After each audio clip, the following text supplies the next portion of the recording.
Halo semuanya, kembali lagi di channel Rudy Hiskia. Kali ini aku akan membahas satu saham yang berhubungan dengan berita yang baru ya. Tapi bukan produknya, tapi bahan bakunya. Yang beritanya tentang minyak goreng sudah ada lagi di pasaran. Yang kemarin lenyap susah dicari, tiba-tiba muncul dan banyak jumlahnya. Tapi harganya naik, itu sangat membingungkan. Tapi aku tidak akan membahas bisnis minyak gorengnya, tapi aku akan bahas minyak kelapa sawitnya. Jadi bisnis ini bergerak di bidang kelapa sawitnya ya. Nama perusahaannya itu PT Ostindo Nusantara Jaya Tbk. Kalau kode sahamnya ANJT. Jadi logonya sendiri ANJ ya, tapi nanti kalau di kode sahamnya ditambahin T di belakang. Oke, kita akan lihat preview dari perusahaan tersebut. About us, kita akan lihat about us. Berdiri di tahun 1993 ya. Jadi sudah puluhan tahun. Berdiri dari 1998. Lalu kita akan lihat ownership strukturnya. Nah, ini dia ownership strukturnya. Kita akan lihat pemegangnya siapa aja. Jadi pemegang 40%-nya Ostindo Kencana Jaya. Ini pengendali ya, aku rasa ya. Karena 40%, 4%-nya Jos Santosa Tahija, Jakon Jos Tahija, Yayasan Tahija. Lalu PT memimpin dengan nurani 40%. Di publiknya hanya 7,5%. Jadi yang menariknya di masyarakat hanya 7,5%. Jadi pengendali ini sangat percaya dengan bisnisnya ya. Jadi mereka memang sangat fokus di bisnisnya, jadi tidak akan memberikan share mereka ke publik. Jadi ini salah satu ciri perusahaan yang bagus. Kemungkinan ini dikendalikan oleh keluarga Tahija. Kita lihat banyak sekali nama-nama Tahija di belakangnya ya. Di atasnya juga kita lihat juga ada di PT Ostindo Kencana Jaya ada banyak sekali orang yang bernama Tahija. Jakon Jos Tahija, Sele Laksman Tahija, Cynthia Jen Tahija, Krishna Aryananda Tahija, Nina Arya Tahija. Ini kemungkinan keluarga ya. Jadi pengendalinya adalah keluarga Tahija. Jadi ini bagus. Perusahaan masih ingin dikendalikan oleh pengendali ya, pemilik lebih tepatnya. Nah ini komisionernya, direkturnya. Oke, kita akan lihat lagi di bagian grup struktur. Mungkin ada anak usaha atau induk. Sayang sekali ya gambarnya lumayan buram. Nah ini anak-anak usahanya ya. Ada yang di Papua, ada yang biogas, agribisnis, industrial produk, dan lain-lain ya. Banyak ya anak usahanya ya. Dan rata-rata memang dikendalikan secara penuh. Oke. Kalau ini kita lihat subsidiarisnya, mereka adanya di kebanyakan di Pulau Kalimantan dan Jawa ya. Oke, kita lihat lagi ke bagian lain, core business. Nah ini minyak kelapa sawit ya. Ini perkebunannya, pabrik-pabriknya, ada land banknya juga ya. Sago, ini oil palm. Kalau ini sagu ya lebih tepatnya ya. Lalu ada Edamame, energi terbarukan. Jadi ini produk dari mungkin turunan dari sawit ya. Tapi nanti kita akan baca lebih lengkapnya di bagian public expose. Oke, dari website kita sudah lihat ya tadi produk-produknya, tapi mereka paling utama di bagian di minyak kelapa sawit ya. Kita akan langsung lihat ke bagian laporan keuangan yang terbaru ya. 1 tahun 2021 31 Desember 2021. Oke, kita akan bandingkan jumlah aset lancar dengan jumlah liabilitas jangka pendek, utang jangka pendek. Jadi, jumlah aset lancar ini harus lebih besar daripada jumlah liabilitas jangka pendek. Uang kasnya yang paling banyak 20 juta US dollar, ini dalam bentuk US dollar. Sisa yang kedua ini persediaan 18 juta US dollar. Yang biaya dibayar di muka bukan ya. Jadi kita akan bandingkan dengan utang jangka pendek mereka. Utang bank jangka pendek mereka hanya 2 juta US dollar. Jadi kecil ya. Utang lain-lain 10 juta US dollar, biaya masih harus dibayar 7 juta US dollar. Utang bank jangka panjang yang jatuh tempo dalam 1 tahun 12 juta US dollar. Jadi harus bayar utang bank itu sebesar 14 juta US dollar. Jumlah aset lancarnya 78 juta US dollar, sementara utang jangka pendek mereka totalnya 48 juta US dollar. Berarti aman ya. Utang banknya aman, bisa dibayar dengan uang kas mereka. Uang kas ya, uang kas mereka dan persediaan mereka kalau bisa diputar jadi uang kas lebih baik lagi. Jadi ini aman secara utang jangka pendek. Kita akan bandingkan dengan total utang dengan modal dari utang dengan modal investor ya. Modal utang itu totalnya 219 juta US dollar, sementara itu ekuitasnya ada 433 juta US dollar. Jumlah ekuitas sama total liabilitas atau total utang masih lebih besar, hampir 2 kali lipat. Di sisi ekuitas saja ini aman secara utang. Utang bank jangka panjang 154 juta US dollar. Nah, ini yang lumayan sakit nih. 154 juta US dollar. Tanaman produktif. Jadi mereka aset paling banyaknya ini di tanaman produktif 300 juta US dollar.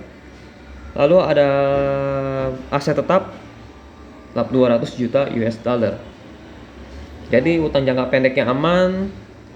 Kalau perbandingan modal dengan utang juga lebih besar modal dari investor dibanding utang.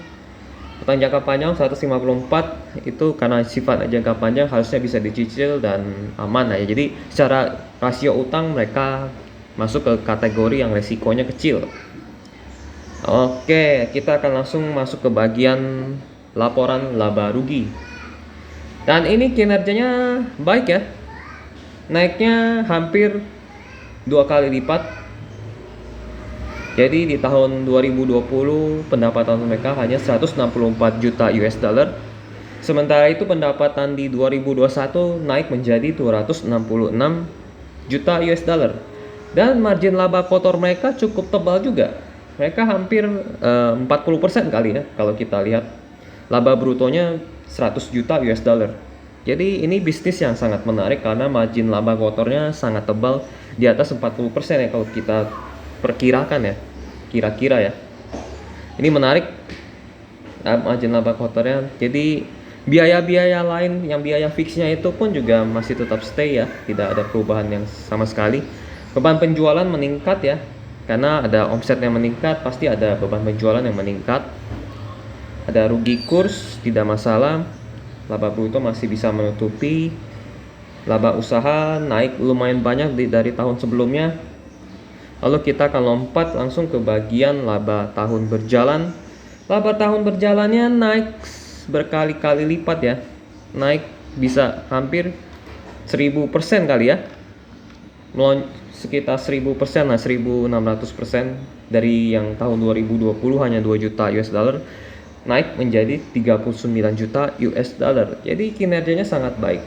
Jadi apakah ini karena memang harga kelapa sawitnya naik atau harga komoditasnya naik ya, atau jangan-jangan memang permintaannya yang naik. Kalau permintaannya naik artinya bagus, berarti pasar lagi membutuhkan kelapa sawit. Tapi kalau karena harganya naik ya berarti waspada nanti kalau misalnya harganya turun, hati-hati gitu. Secara laporan laba rugi, oke, positif banget ini. Nanti kita akan baca bagian beritanya ya, apakah naik karena permintaan atau karena komoditas harganya naik gitu. Lebih bagus karena permintaannya naik. Kita akan masuk ke bagian arus kas. Arus kas positif ya, dari tahun lalu positif, dari tahun 2021 positif juga, 2020 positif juga. Dan memang penerimaan kas dari pelanggan lumayan tebal juga ya. Uang kas yang masuk lumayan tebal. Perolehan aset tetapnya ada, perolehan tanaman produktif ada. Jadi mereka ada tambah tanaman produktif ya, yang bisa akan nanti dijual kembali. Jadi bagus, ada tambahan tanaman produktif. Jadi mereka ada keluar sesuatu untuk menambah omset di kinerja di 2022 ya. Lalu ada apakah pembayaran utang atau penerimaan utang lagi? Tidak ada, justru adanya pembayaran utang jangka panjang ya. Jangka pendek juga ada pembayaran. Penerimaan utang jangka pendek pun ada 9 juta US dollar, itu kecil sekali. Jadi mereka lebih banyak bayar utang ya. Jadi oke, utangnya makin mengecil, bagus. Kenaikan uang kasnya itu sebesar 11 juta US dollar. Jadi arus kas positif. Jadi overall dari segi utang resikonya kecil, laporan laba ruginya juga naiknya sangat banyak, positif itu. Arus kasnya pun juga positif dari tahun lalu. Ya, jadi laporan keuangan terakhirnya sangat ciamik ya, sangat cantik. Kita akan melihat di beritanya kenapa sih labanya ini naik sangat kencang ya, ANJT. Ini penyebab kinerja Ostindo. Oh, berarti laba bersihnya naik 1695%. Gila ya. Naik 1000% laba bersihnya. Nah, kita akan cari tahu kenapa naiknya bisa sampai segitu. Apakah karena permintaan atau karena memang harganya naik? Semoga karena memang permintaannya naik, bukan karena harganya digoreng naik terus labanya naik ya. Kinerja keuangan cemerlang di 2021, di mana pendapatan dan laba juga tumbuh signifikan. Oke. Disebabkan oleh peningkatan volume penjualan. Oh, ini bagus, berarti artinya penjualan volume itu naik. Berarti ada yang mau beli. Jadi permintaannya naik ya artinya ya. Dan harga jual rata-rata minyak kelapa sawit juga naik. Oke, jadi ada dua sentimen positif, yaitu permintaannya naik atau penjualannya naik, volume penjualannya naik, dan harganya juga naik. Ini yang sangat membuat laba dan pendapatan dari ANJT ini naik signifikan ya, sampai 1600%. Penjualan kelapa sawit berkontribusi 99% ya terhadap total pendapatan Ostindo Nusantara Jaya. Tadi kita melihat ada produk-produk lainnya, tapi tetap pendapatan paling besar yang mereka itu, bisnis core-nya mereka itu tetap di kelapa sawit. Oke. Ekonomi dunia mulai pulih telah meningkatkan permintaan terhadap kelapa sawit dan produk turunannya. Nah, kan benar, permintaannya meningkat. Oke. Keuangan perusahaan didorong oleh faktor penawaran dan permintaan. Jadi memang mereka ini naik karena permintaannya ya, permintaan dunia ya. Harga CPO terus meningkat ya, itu jadi ada dua sentimen positif. Volume penjualan, oke. Tadi sudah dibahas volume penjualan.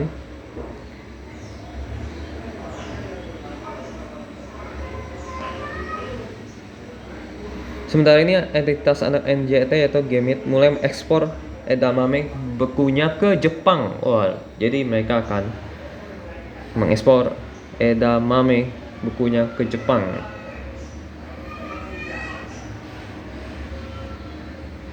Akan repeat order, mereka bilang. Jadi ada pemasukan tambahan dari produk edamame. Oke. Jadi kenaikan laba bersih mereka ya karena permintaan dan penjual, artinya bukan karena harga naik saja, tapi memang permintaannya lagi naik. Dan apakah permintaannya turun di tahun ini? Tidak secepat itu ya, karena memang lagi krisis juga kan. Lagi krisis, kebutuhan minyak kelapa sawitnya sedang dibutuhkan. Jadi ya kemungkinan permintaannya akan berlangsung terus di tahun ini ya, di tahun 2022. Tapi kita tidak tahu permintaannya seberapa banyak gitu. Jadi sebabnya permintaan naik dan harga naik. Jadi kinerja 2022 apakah akan sebaik 2021? Kemungkinan akan sama. Dan mereka sedang menambah kebun baru kan, tadi kita lihat ada di laporan keuangannya. Mereka menambah kebun baru ya. Ini nih kelihatan di uang kasnya tadi mana? Ini dia, perolehan tanaman produktif 21 juta US dollar. Mereka tambah tanaman baru lagi dan kemungkinan akan menambah omset baru lagi gitu. Oke, kita akan melihat rekapan tahunan mereka. Nah, menarik di sini ya. Mereka memiliki masa lalu yang kelam. Kalau kita lihat ya. Saya mau zoom dulu. Nah, ini ya. Masa lalu mereka keram ya.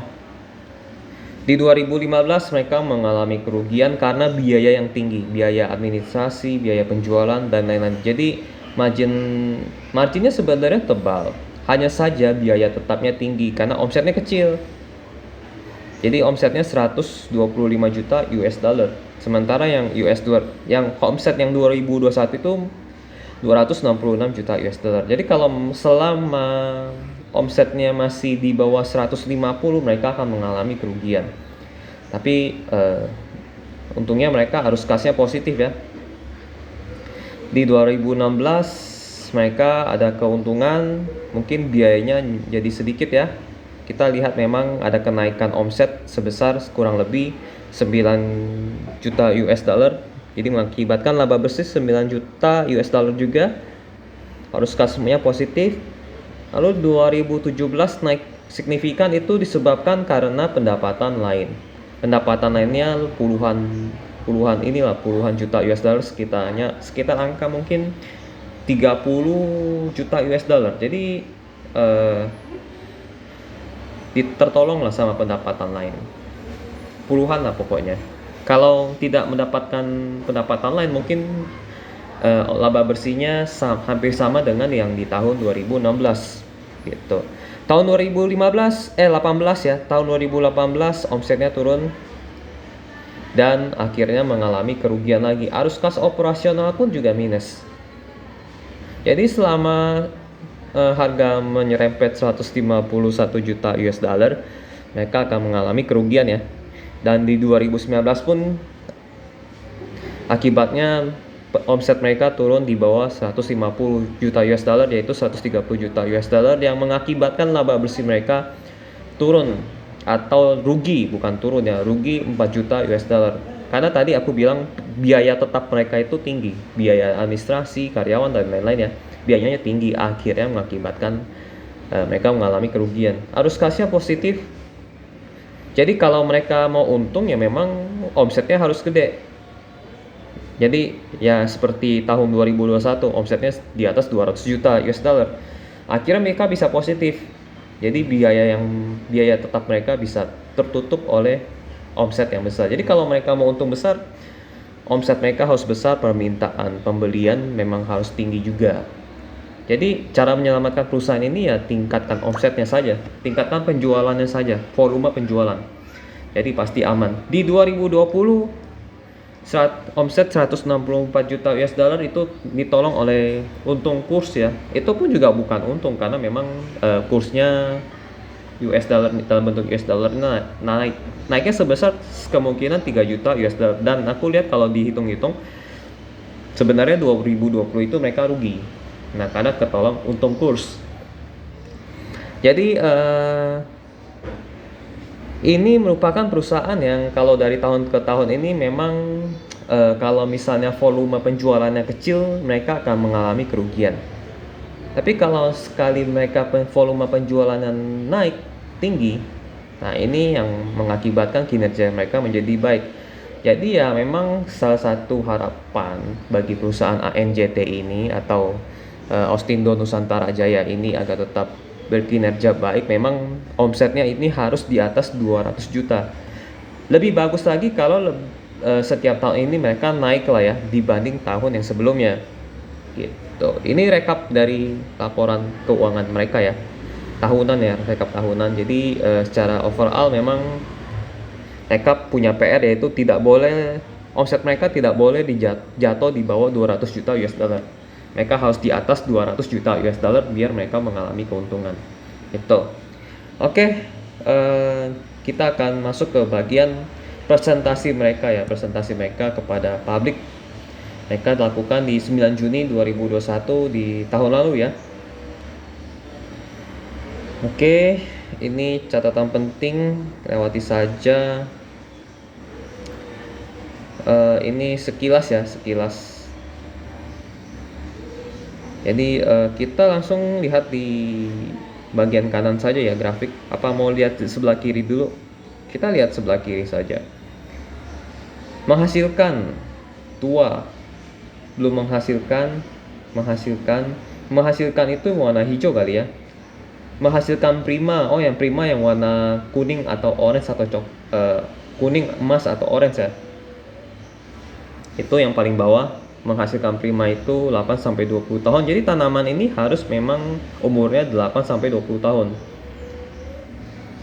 Kalau 8-7 tahun itu masih terlalu muda. Jadi prima itu harus 8-20 tahun. Itu paling banyak sekitar 39% ya. Berarti ini mereka petik cuannya ini memang lumayan lama juga loh. Butuh 8-20 tahun. Jadi mereka setiap tahunnya harus ada sirkulasi ya. Sirkulasi mereka harus hitung-hitungan sirkulasi biar tiap tahun itu menghasilkan. Jadi tiap tahun ini mereka harus ada tanaman baru agar setiap tahun ada panen gitu.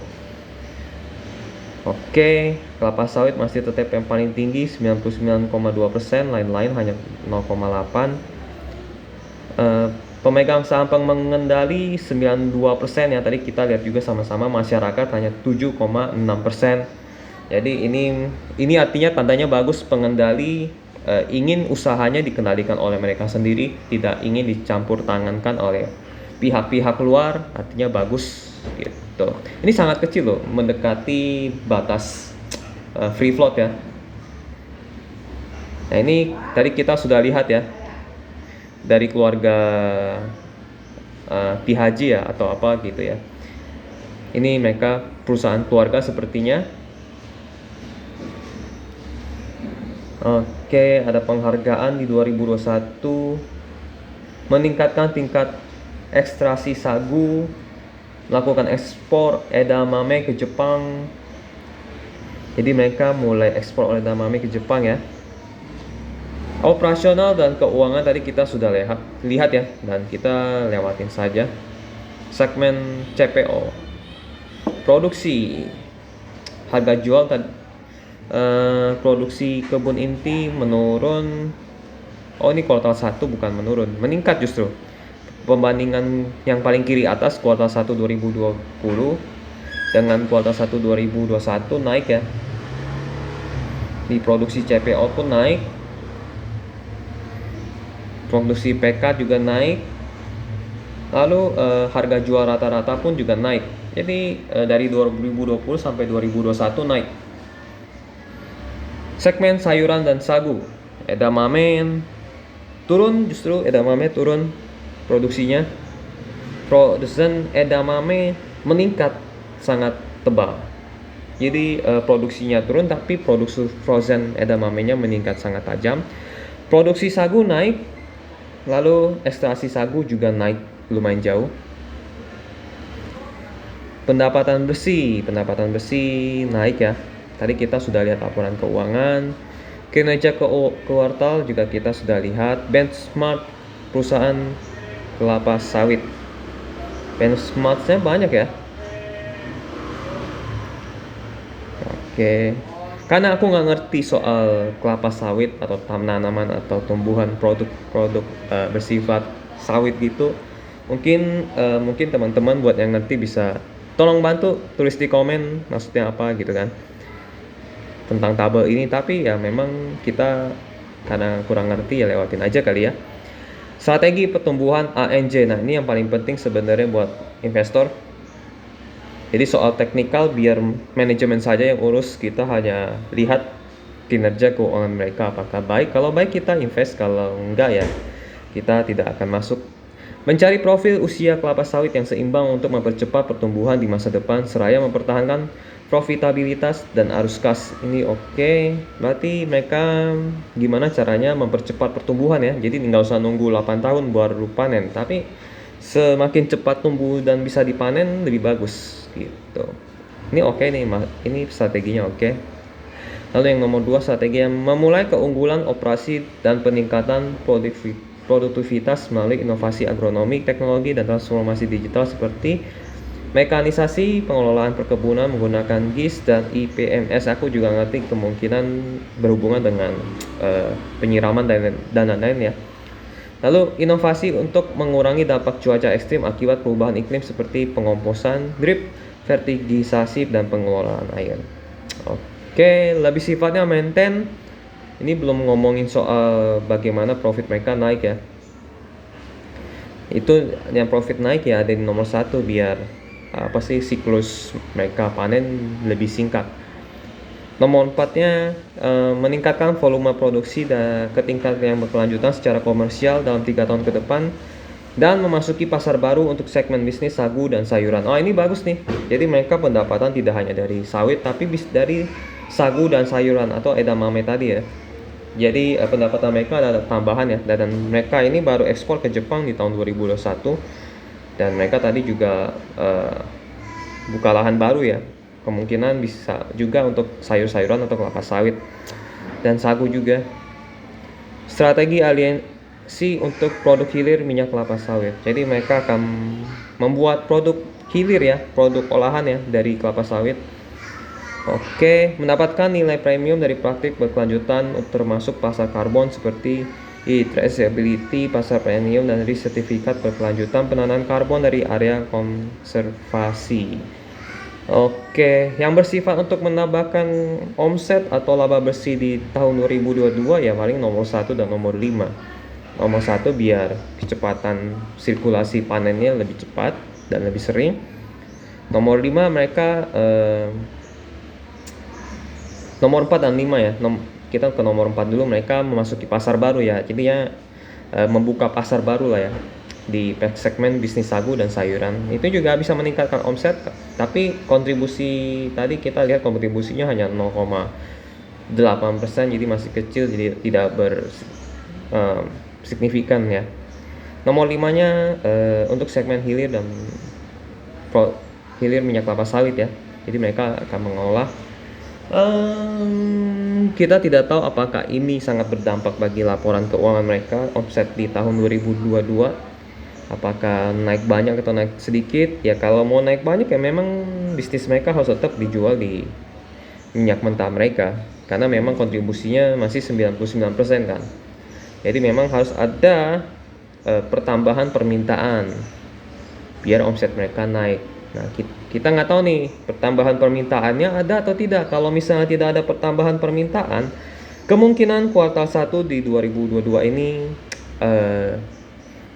bisa stagnan, bisa turun, atau naik sedikit kalau tidak ada permintaan. Tapi kalau permintaannya naik, omset bisa naik. Nah, ini tergantung dari permintaannya gitu.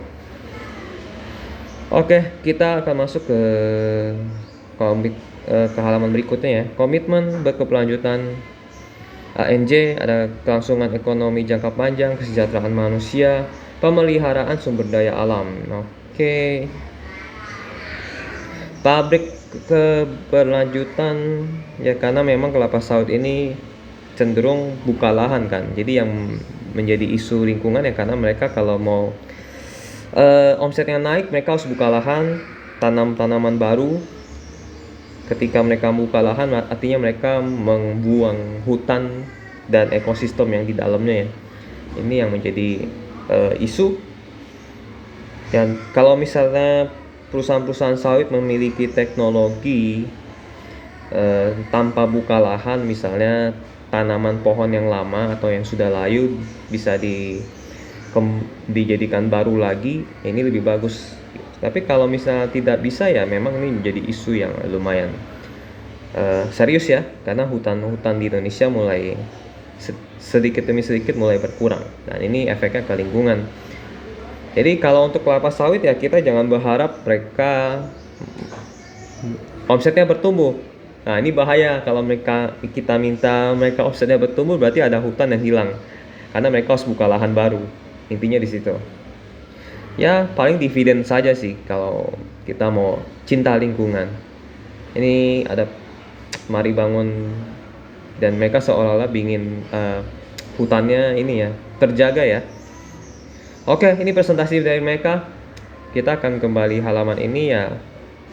Ya kalau mereka omsetnya mau naik ya tadi mereka harus buka pasar baru, tapi kan buka pasar baru kan hubungannya dengan produk yang banyak juga ya. Kalau mau omsetnya naik ya produk yang banyak ini memang harus dijual ke produknya harus lebih banyak lagi, produksinya harus lebih banyak lagi. Kalau produksinya lebih banyak berarti harus ada tanam lagi yang baru gitu kan.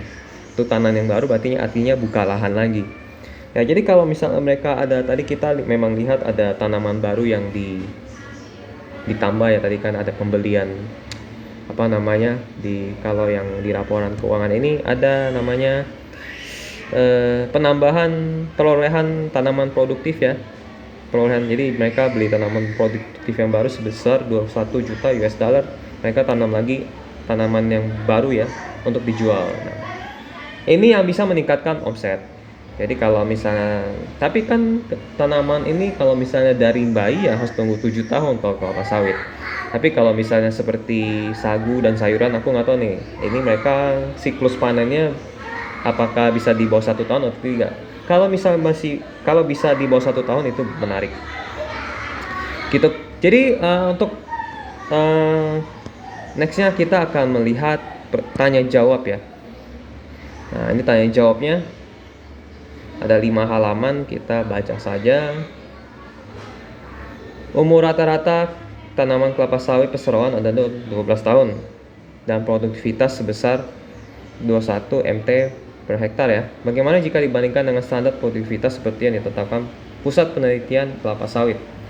Kami belum pernah melakukan perbandingan standar produktivitas termasuk dengan standar yang ditetapkan oleh Pusat Penelitian Kelapa Sawit. Akan tetapi perseroan selalu memonitor produktivitas kami berdasarkan letak geografis dan perbandingan rata-rata produktivitas dengan perusahaan kelapa sawit lainnya, terutama yang mempunyai letak geografis yang sama. Kami tidak dapat melakukan perbandingan secara global karena banyak faktor yang mempengaruhi seperti letak geografis, kondisi cuaca, dan kesuburan tanah. Hasil minyak kelapa sawit per hektar kami saat ini mencapai rata-rata 4,1 ton per hektar, dan ini cukup baik jika dibandingkan dengan perusahaan kelapa sawit lainnya. Apabila perseroan dapat melakukan penanaman kembali, replanting lebih banyak lagi, maka hasil rata-rata minyak kelapa sawit per hektar akan meningkat. Oke. Replanting ini maksudnya menanam di tanah yang sama atau buka lahan ya. Kalau misalnya menanam di tanah yang sama, jadi yang tua ditebang lalu ditanam kembali, ini bagus nih. Mereka bisa olah tanahnya kan. Tapi aku nggak tahu maksud dari replanting ini apa. Mungkin kalau teman-teman yang ngerti bisa tulis di kolom komen ya. Bagaimana realisasi belanja capex atau belanja modal atau capex kuartal 1? Ini sudah lama, kita lewatin saja ya. Tapi kita akan baca sedikit karena ini mereka capexnya 2021. 30% dari total anggaran untuk kegiatan operasional sebagai kegiatan penanaman kembali. Oh, berarti bagus, mereka memproduksi lagi artinya. Pembangunan infrastruktur di perkebunan, pembangunan jalan, rencana pembangunan jeti akan mendukung kegiatan logistik. Oke, ini bagus biar jalannya lebih lancar. Pembangunan perumahan karyawan, oh berarti mereka peduli juga ya dengan, mungkin bukan peduli, lebih tepatnya lebih efisien. Kalau rumah karyawan jauh dari pusat industrinya ya jadinya cost juga tinggi dan kelamaan. Jadi mereka melakukan efisiensi ya. Penyelesaian pembangunan lini kedua pabrik kelapa sawit. Oke. Berarti ada pabrik yang baru selesai dibangun ya. dalam tahapan uji commissioning, dan ini selesai bangun ini di tahun 2021, berarti harusnya di 2022 sudah jalan gitu. Apakah transformasi digital perseroan seluruhnya telah terimplementasi, dan apakah ada rencana penyempurnaan inovasi kedepannya oleh perseroan? Tadi sudah dijelaskan ya, ada digitalisasi segala macam dan lain-lain. Peningkatan sistem, inovasi digital pokoknya mereka sudah lakukan. Pertanyaan selanjutnya, bagaimana target kinerja dan produksi crude palm oil atau CPO dan edamame pada tahun 2021? Bagaimana pandangan direksi perseroan terkait isu diskriminasi terhadap produk CPO Indonesia dan pengaruhnya terhadap perseroan? Nah, ini pertanyaan bagus, jawaban mereka gimana kita lihat. Target produksi CPO akan ditentukan oleh dua faktor, yaitu volume dan harga. Ini benar. Dari sisi volume, tahun ini kami menargetkan peningkatan sebesar 13% jika dibandingkan dengan tahun 2020. Pada saat ini harga jual CPO masih sangat baik jika dibandingkan dengan beberapa tahun sebelumnya. Sejak 2019, harga CPO mengalami kenaikan yang positif dan masih tetap bertahan hingga saat ini. Jadi harga CPO ini naik dan bertahan sampai di tahun ini ya. Nggak tahu nih, tahun ini maksudnya 2021 ya. Jadi mereka sudah naik harganya dari 2019, 2020 sampai 2021 dan masih bertahan. Nggak tahu di tahun 2022 ini, aku nggak tahu nih ngecek harganya di berapa nih sekarang CPO. Apakah naik lagi di 2022? Kemungkinan naik ya. Kalau nggak salah ingat, aku lihat sempat berita naik di tahun 2022, naik lebih tinggi dibanding, artinya cetak rekor tertinggi baru ya kalau nggak salah ya. Nanti kita bisa lihat di Google ya. Terkait diskriminasi produk CPO, hal ini tidak hanya dialami oleh produk CPO dari Indonesia saja, tapi secara keseluruhan. Saat ini cuaca di benua Amerika mengalami kondisi yang sangat kering sehingga mengganggu produktivitas produk minyak nabati lainnya, terutama yang dihasilkan dari kacang kedelai dan bunga matahari. Akibatnya permintaan minyak kelapa sawit saat ini meningkat. Jadi karena bunga matahari dan kacang kedelai di Amerika sedang susah, jadi permintaan kelapa sawit meningkat. Jadi selama kondisi Amerika masih susah, permintaan CPO tetap baik atau tetap bagus dan harga CPO tetap bagus. Untuk lini usaha edamame, perseroan melakukan ekspor perdana pada kuartal kedua tahun 2021. Jadi baru diekspor di tahun lalu ya. Salah satunya ke Jepang. Ekspor ke Jepang merupakan prestasi yang cukup signifikan bagi perseroan karena Jepang merupakan pasar ekspor yang sangat sulit akibat tingginya standar kualitas yang ditetapkan. Target produksi edamame perseroan tahun 2001 adalah sama dengan produksi pada tahun 2020. Jadi tidak ada peningkatan. Jadi kita jangan berharap, karena memang kontribusi ke omset juga tidak banyak. Untuk lini usaha sagu, kami juga menargetkan adanya kenaikan produksi karena keberhasilan kami dalam meningkatkan tingkat ekstraksi dari yang sebelumnya 7,8% menjadi sebesar 12,8%. Kami juga sedang menambah kapasitas pengolahan dengan pengadaan peralatan baru. Ada alat baru, mesin baru, untuk mampu meningkatkan kecepatan proses produksi dan mencapai sasaran volume produksi sagu yang diharapkan. Bagus. Next question. Bagaimana target luasan untuk kegiatan penanaman kembali, replanting? Berapa biaya per hektar yang diperlukan untuk kegiatan replanting? Target replanting perseroan untuk tahun 2021 adalah sekitar 500 hektar sampai dengan 1000 hektar. Biaya untuk kegiatan replanting cukup variatif karena tergantung pada lokasi wilayah perkebunan perseroan. Secara rata-rata biaya replanting kami adalah 5.000 US dollar per hektar dari tahun pertama sampai dengan tanaman tersebut menghasilkan atau mature. 5.000 per hektar, aku nggak tahu deh hitungnya. Nanti teman-teman bisa hitung sendiri ya. Apakah perseroan melakukan lindung nilai untuk penjualan CPO perseroan? Perseroan mempunyai kebijakan internal untuk melakukan transaksi hedging CPO. Kegiatan hedging ini yang dilakukan perseroan tidak untuk spekulasi harga. Pada tahun 2021, perseroan tidak banyak melakukan kegiatan hedging karena tren harga CPO yang sedang naik. Bagus. Bagaimana dampak cuaca terhadap kinerja perkebunan perseroan yang berada di wilayah Kalimantan dan wilayah lainnya. Dampak cuaca kita lihat ya. Untuk mengantisipasi dan memitigasi masalah cuaca sejak 2 tahun lalu, sehingga kami untuk mengalami dampak yang signifikan akibat cuaca ekstrim seperti banjir atau kemarau, baik untuk perkebunan di wilayah Kalimantan Barat atau tidak mengalami dampak yang signifikan. Oh, mereka punya program untuk mengantisipasi sehingga mereka tidak mengalami dampak yang signifikan. Jadi dampaknya tetap ada tapi kecil. Mungkin itu kali ya. Oke, pertanyaan selanjutnya, bagaimana pandangan perseroan terkait wacana penurunan ekspor levy oleh pemerintah? Kami melihat bahwa penurunan ekspor levy dapat meningkatkan persaingan CPO yang diekspor dari Indonesia. Jika ekspor levy mengalami kenaikan, maka jumlah permintaan CPO dari Indonesia akan menjadi kurang kompetitif, terutama jika dibandingkan dengan Malaysia. Jadi mereka bersaing dengan levy ya, atau leksi ya. Ini mana yang benar ya, levy atau leksi nih? Aku nggak tahu nih. Mungkin teman-teman kalau tahu leksi atau levy itu apa, boleh tulis di komen, bantu ya. Jadi kalau leksi ini naik ya berarti CPO turun. Kalau ekspor levy atau leksi ini turun, berarti CPO naik. Jadi kalau teman-teman merupakan pendukung CPO ya berharaplah levy atau leksi ini turun. Oke, next question. Apakah perseroan memiliki langkah-langkah rencana antisipasi terkait dengan masalah kekerasan kelompok kriminal bersenjata di Papua? Jadi ya ini yang harus dijawab ya oleh mereka.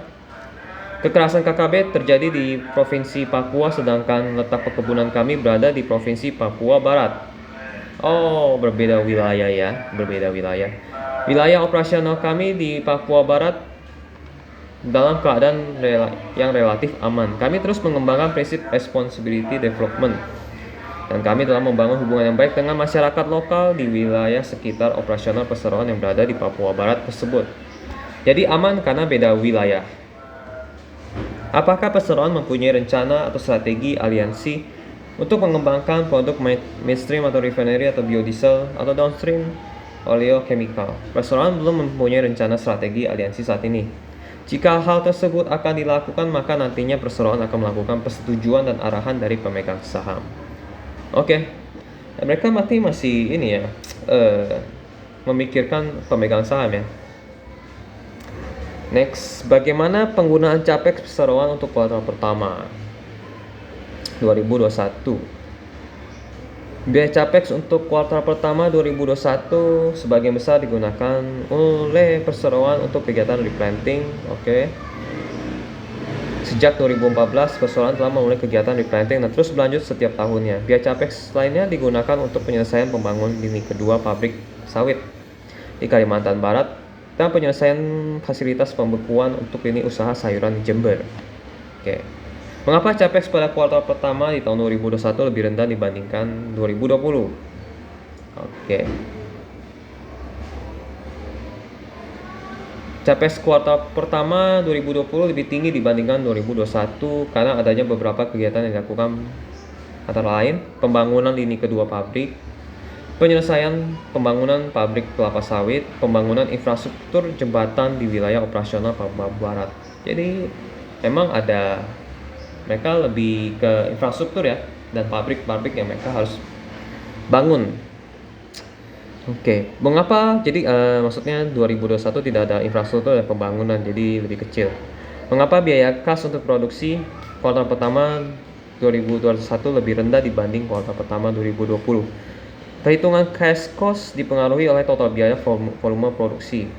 Pada kuartal pertama 2021, perseroan mencatatkan kenaikan volume produksi sehingga hal tersebut memberikan kontribusi terhadap penurunan cash cost perseroan. Oke. Nice. Apa komponen cash cost perseroan yang paling besar selama kuartal tahun pertama? Yang paling besar adalah kegiatan pemupukan dan biaya tenaga kerja. Oh, oke.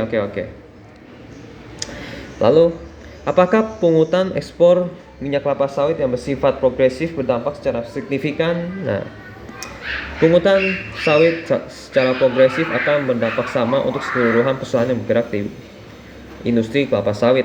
Pungutan progresif ini terutama berdampak pada daya saing produk CPO Indonesia dibanding dengan produk CPO dari negara penghasil CPO lainnya seperti Malaysia. Secara keseluruhan, pungutan ekspor progresif ini belum berdampak signifikan bagi perseroan karena penjualan CPO perseroan lebih banyak untuk pasar domestik, serta harga-harga jual CPO mengalami peningkatan pada saat ini.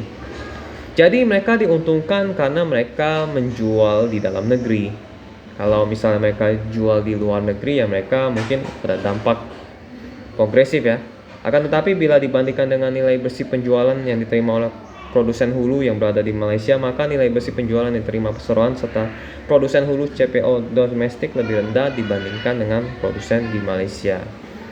Oke, berita yang bagus ya. Bagaimana cara penentuan harga jual CPO oleh perseroan? Jadi biasanya menggunakan harga spot atau menggunakan harga rata-rata periode tertentu untuk menentukan harga jual CPO secara langsung. Kami tidak menggunakan acuan harga forward. Acuan harga forward hanya akan digunakan apabila perseroan melakukan transaksi swap atau transaksi derivatif yang bertujuan untuk manajemen risiko terhadap fluktuasi harga di pasar. Oke, aku nggak ngerti sih, cuman kalau teman-teman yang ngerti ini bisa memberikan informasi ya. Berapa porsi penjualan CPO untuk pasar ekspor dan domestik? Perseroan tidak menentukan suatu persentase tertentu untuk target pasar. Oke, padahal pertanyaan cuma porsi penjualan ya. Hal ini tergantung pada harga jual CPO. Jika harga pasar ekspor mengalami kenaikan, maka kami akan lebih banyak melakukan penjualan ekspor. Begitu juga sebaliknya dengan harga domestik yang lebih baik dibandingkan harga ekspor, maka kami akan lebih banyak melakukan penjualan domestik. Jadi mereka random ya.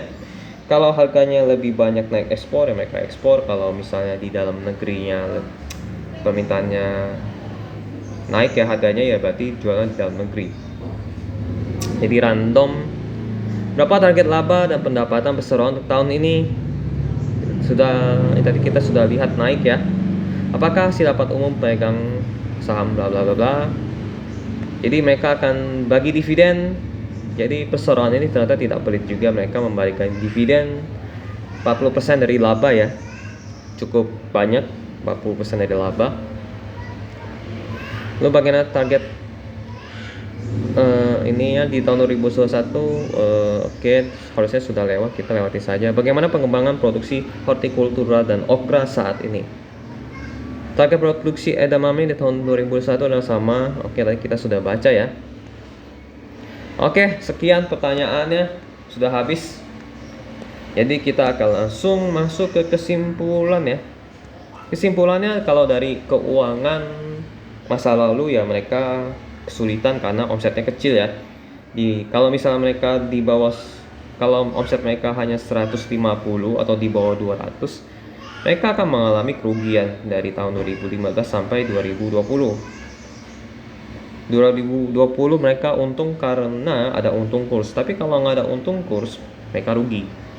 Jadi mereka harus omsetnya di atas 200 juta US dollar agar mereka mendapatkan keuntungan yang sama seperti di tahun 2021 ya, tahun kemarin. Nah, mereka baru untung ketika omset mereka 200 juta US dollar. Itu yang menjadi pertimbangan ya. Nah, keuangan mereka pun secara utangnya mereka resikonya cukup kecil karena uang kas mereka cukup banyak juga ya. Bisa menutupi utang jangka pendek, dan utang jangka panjang mereka pun bisa dicicil. Jadi tidak ada masalah, risikonya kecil dari segi utang. Dari segi pertumbuhan atau arus kas, kalau dari arus kas mereka juga positif ya, hanya 1 tahun saja yang minus. Jadi mereka sangat jago dalam mengatur aliran arus kasnya. Lalu terkait dengan prospeknya ya, untuk prospek kita masih tidak tahu ya, karena ini sifatnya komoditas. Permintaannya bisa turun, permintaannya bisa naik, harganya bisa turun, harganya bisa naik. Ini semua saling terkait dengan produk saingan ya, biji matahari, kedelai dan lain-lain. Kalau misalnya Amerika lagi mengalami kesulitan, CPO harganya naik. Tapi kalau misalnya kondisi Amerika membaik dan produksinya membaik, mungkin CPO akan turun. Jadi ini masa depannya tidak bisa ditebak. Jadi kalau untuk investasi jangka panjang tidak bisa ya, karena banyak sekali faktor yang menentukan ya. Satu lagi, mungkin ini jenis saham-saham yang memang hanya diinvestasikan dalam waktu jangka pendek atau di bawah 1 tahun sampai 2 tahun ya. Tergantung kita lihat bagaimana gerak harga minyak sawitnya dan permintaan minyak sawitnya. Jadi kita harus pantau terus. Jadinya memang menjadi satu hal yang ribet bagi kita yang memang tidak suka memantau ya. Jadi memang ini untuk jangka pendek di bawah 1 tahun ini cukup baik kalian investasikan. Namun kita harus nunggu ini ya, laporan keuangan kuartal 1-nya yang 2022 ini dipublish, apakah meningkat atau tidak. Kalau meningkat ini bisa menjadi pergerakan harga saham yang sangat menarik ya, karena ada perbaikan di kinerja di 2021 karena permintaannya naik dan harga CPO-nya naik gitu. Tapi kalau misalnya kuartal 1-nya turun atau stabil atau naiknya sedikit, ini menjadi tanda bahaya. Jadi apakah layak diinvestasikan? Layak, tapi untuk jangka pendek gitu. Tapi kalau untuk jangka panjang sepertinya agak menakutkan gitu. Overall ini perusahaan yang bagus karena mereka bisa menghasilkan laba ya, meskipun labanya kecil dan arus kasnya pun positif. Dan kita lihat di bagian ekuitasnya mereka naiknya sangat sedikit. Jadi dari 2015 sampai 2021 ya naiknya sedikit sekali. Karena mereka biayanya tinggi ya, biaya administrasi, penjualan dan lain-lain mereka tinggi.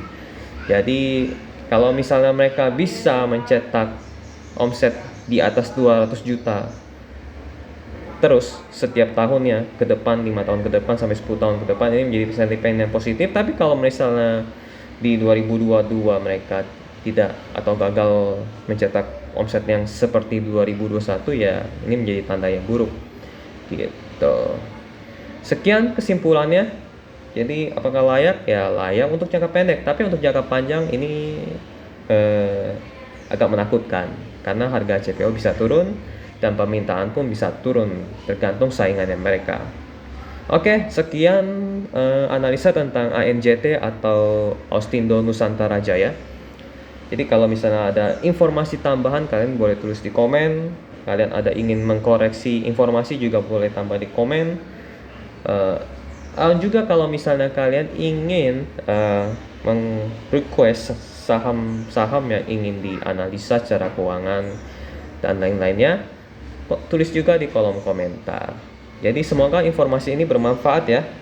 Sampai jumpa di video berikutnya. Bye bye.